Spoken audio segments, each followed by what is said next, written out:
Hola, Sapienciers! Voleu participar al concurs presentant un prototip que heu dissenyat i construït vosaltres a tecnologia i enginyeria? Què vos pareixeria dissenyar i construir un joc de realitat virtual en 3D amb control i seguiment de moviment? Seria brutal, veritat? El punt de partida d'aquesta investigació és la major presència d'entorns virtuals en l'actualitat.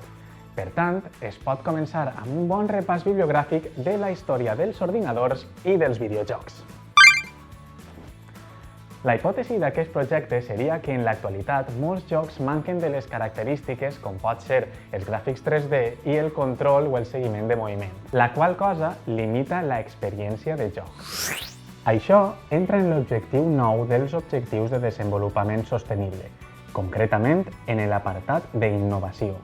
Per provar la hipòtesi, es pot crear un prototip que superi aquestes limitacions i que siga capaç de crear una experiència de joc més completa i emocionant.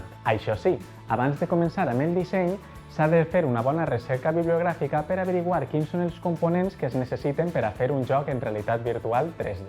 Una vegada tenim els gràfics 3D i el hardware necessari, podem desenvolupar un prototip i després provar-lo amb un grup d'usuaris per avaluar la seva efectivitat. A les conclusions es pot remarcar quins avanços s'han aconseguit fer en la producció del joc.